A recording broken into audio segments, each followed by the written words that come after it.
Hi dear colleagues, this release of Q&A will cover next questions like ENC compilation scales, navigational purpose, ENC cell names, overscale area and no data area. Good luck!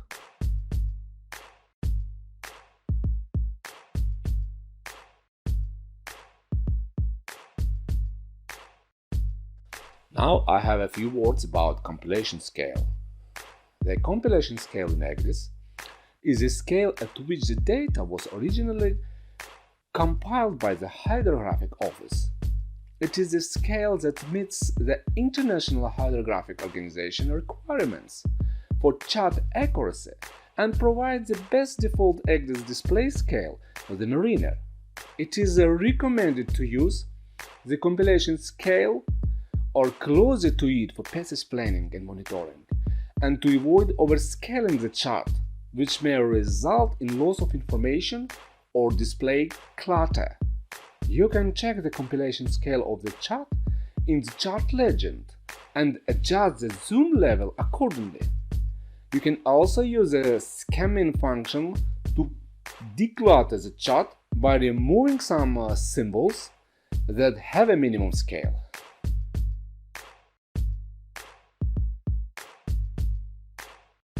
The term navigation bands could be referring to the different categories of chart data, often referred to as usage bands. These are defined by the International Hydrographic Organization in the S57 standard, and they determine the level of detail presented on the chart. Here are the main usage bands. First, overview. The least detailed, used for planning and route selection. Second, general, used for plotting routes and planning. Third, coastal, used for coastal navigation and planning. Fourth, approach, used for approaching the coast. Fifth, harbor, detailed charts used for navigating in harbors. 6. Berthing, the most detailed used for docking the ship. Each band provides a different level of detail, and mariners can switch between them depending on their current navigational needs. Remember, understanding these bands and their appropriate use is crucial for safe and effective navigation.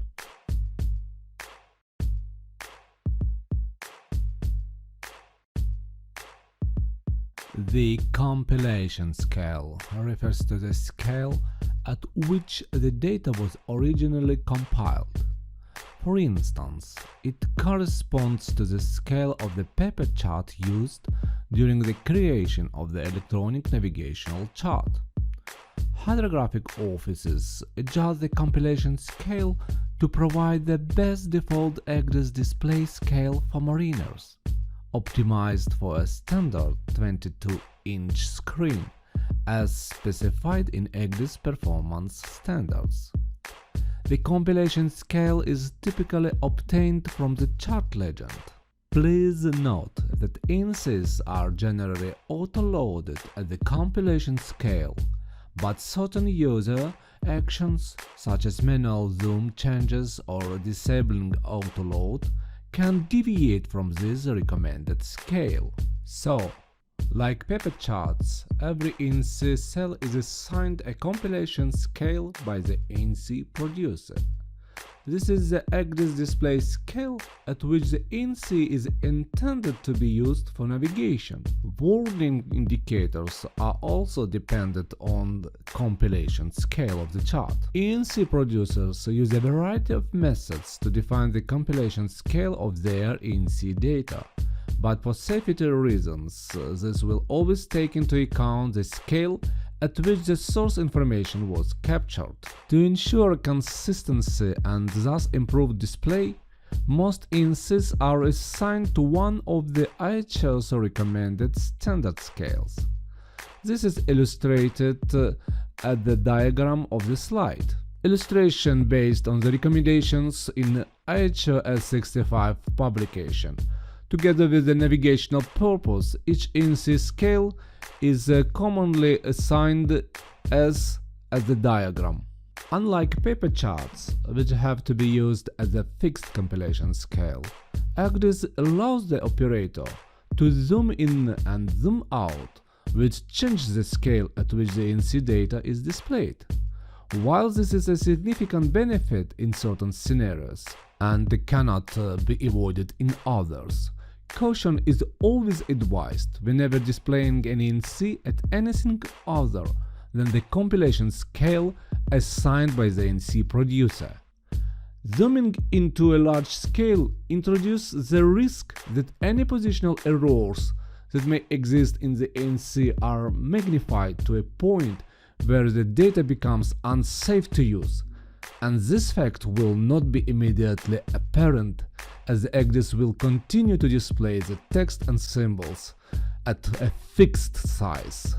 Zooming out to a smaller scale introduces the risk that the display may become cluttered as the same amount of information is compressed into a smaller area on the screen. Important navigational features may therefore become obscured from view. When selecting which ENC cells to purchase, it is therefore important to ensure sufficient coverage at an appropriate scale which loaded in order to avoid the need to have to spend long periods of time displaying ENC data at scales other than those they were intended to be used at.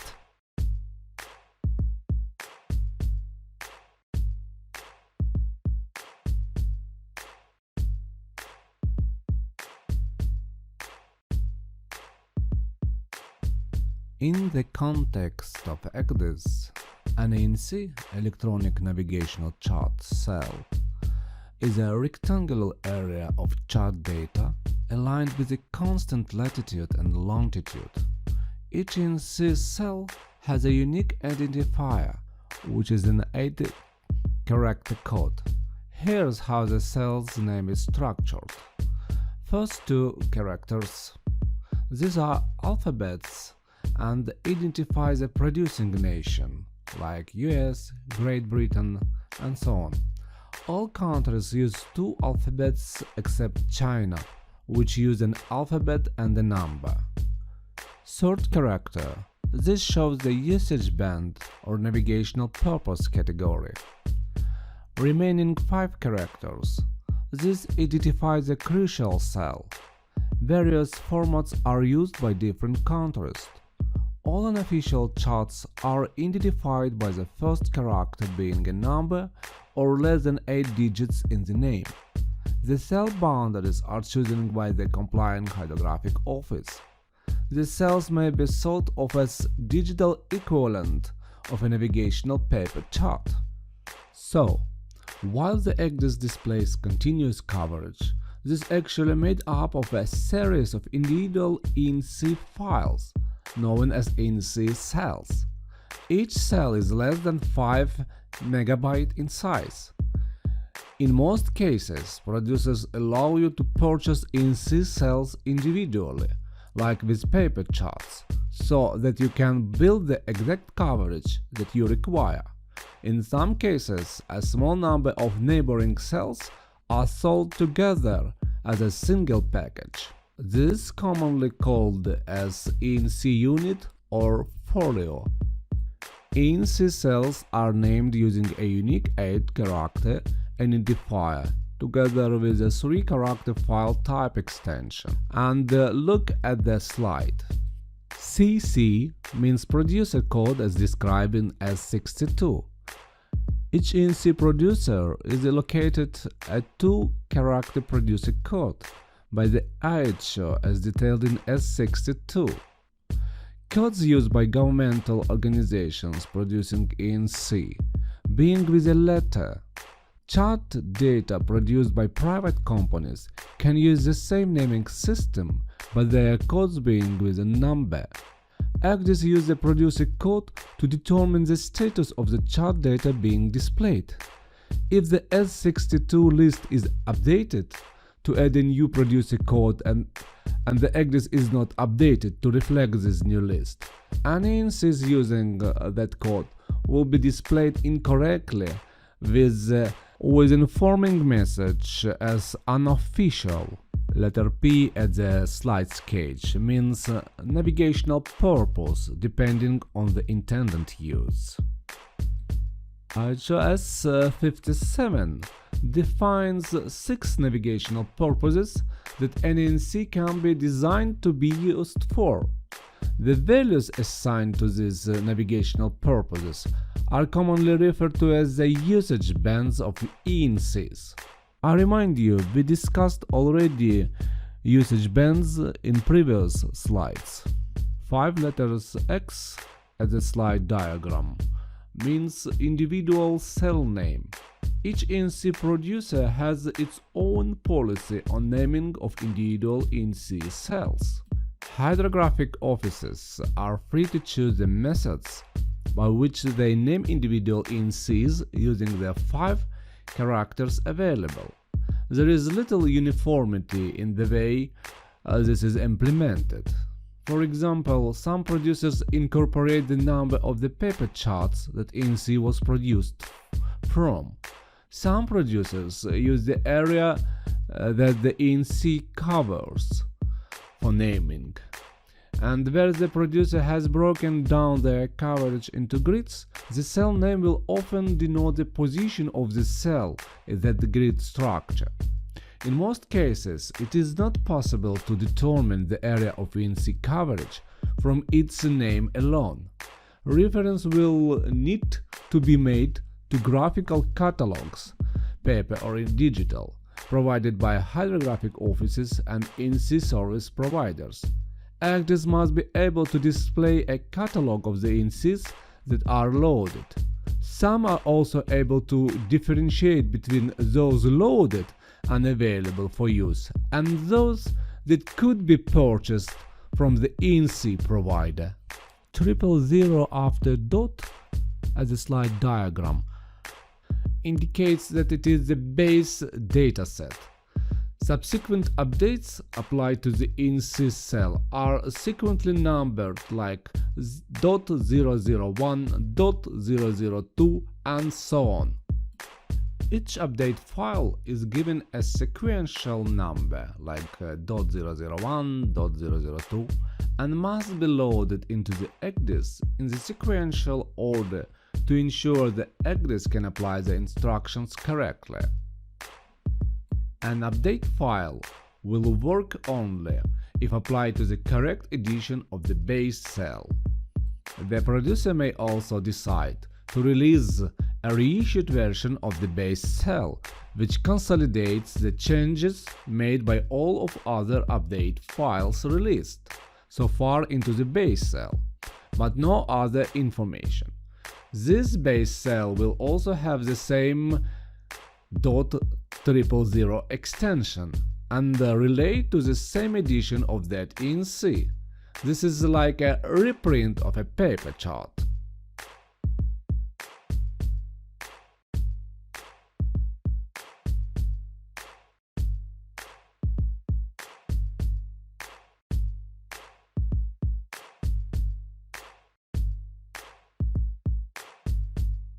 Here we have some basic stuff about overscale area.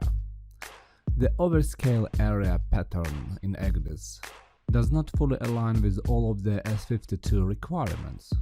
The use of the overscale area pattern has not been interpreted and implemented equally by all EGDIS manufacturers. The overscale area pattern should not be shown in areas where a ship is navigating. Only the overscale indication should be shown in this scenario. If the display is compiled from more than one ENC of the same compilation scale, and if the marine deliberately chooses to zoom in so that the display scale exceeds the compilation scale, then only the overscale indication must be shown. The overscale pattern must not be shown in such kind of situation. A different overscale situation arises when the ship approaches a scale boundary from a larger to a smaller scale in sea, typically when leaving harbor. In combining data from the larger scale and the small scale in seas to generate a display at the larger scale, the ECDIS will have grossly enlarged the small scale data. In addition to drawing the scale boundaries, the grossly enlarged part of the display must be identified with the pattern. In the S52 regulations, we have information that the smaller scale data will normally be enlarged to match the large scale in C, and in this case, the overscale area symbol should be used to identify any part of the chart display showing at 2 or more times the compilation scale. Here we have few precautions more. The apparent precision of the chart display and the overlaid ship's position from GPS can give a very misleading impression of accuracy. Most ENCs are derived from paper charts, and their content and accuracy is therefore dependent on the source information available. The ability of ECDIS to zoom into scale larger than the compilation scale of the paper chart, whilst displayed symbols stay the same size, can give a false sense of sea room and safety. The overscale area warning symbol should only appear as a result of automatic overscaling performed by the ECDIS when matching adjusted ENCs at different compilation scales. It should normally only appear where the automatic loading results in the smaller scale being enlarged by more than 2 times its scale, but this is not true of all ECDIS types. The symbol should not appear more generally whenever the ECDIS operator zooms into a large scale, but this is not true for all ECDIS types. Where the symbol appears as a result of the ECDIS matching adjusted ENCs and the operator that zooms in further, this symbol may disappear and be replaced by the appropriate warning indicator, which you can see on the slide. ENC data is compiled to be used at a certain scale, and the accuracy of the compilation is appropriate for this scale. Over-zooming could be dangerous, as it implies that the data is more accurate and could therefore be inappropriately used for a purpose of which it was not intended.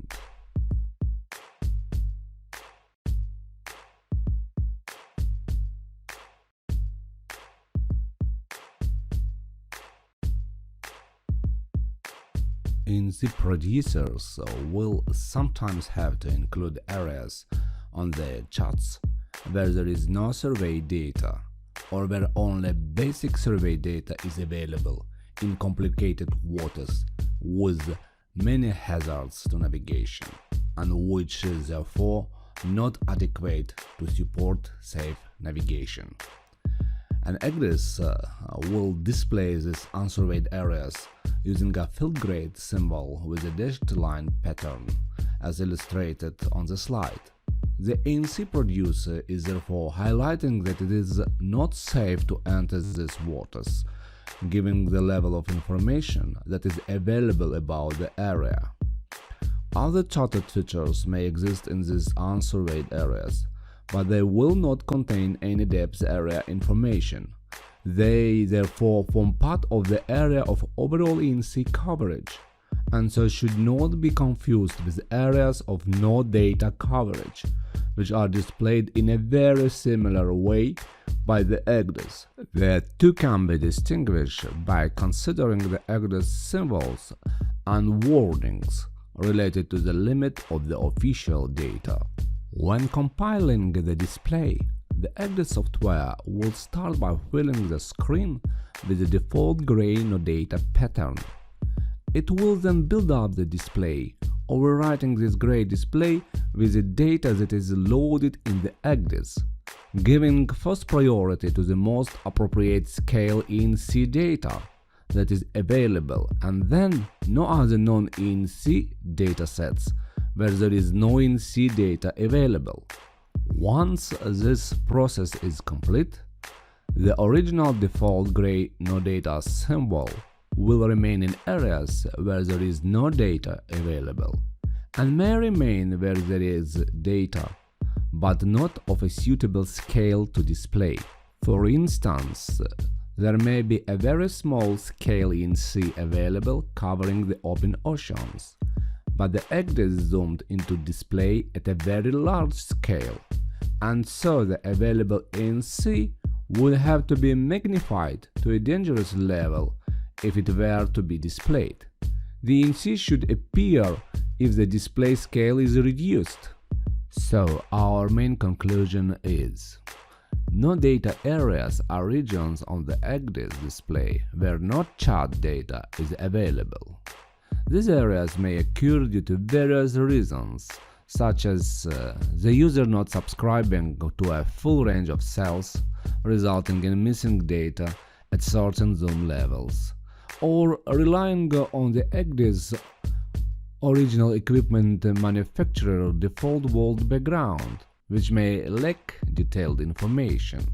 When the EGDIS display is initialized or redrawn, it covers the entire screen with a specific color fill and a pattern. This visual indication serves to identify any area not subsequently covered by chat information as no data area. So colleagues, please remember, area of no data coverage is different from unsurveyed area, even if they have a very common symbol to be displayed.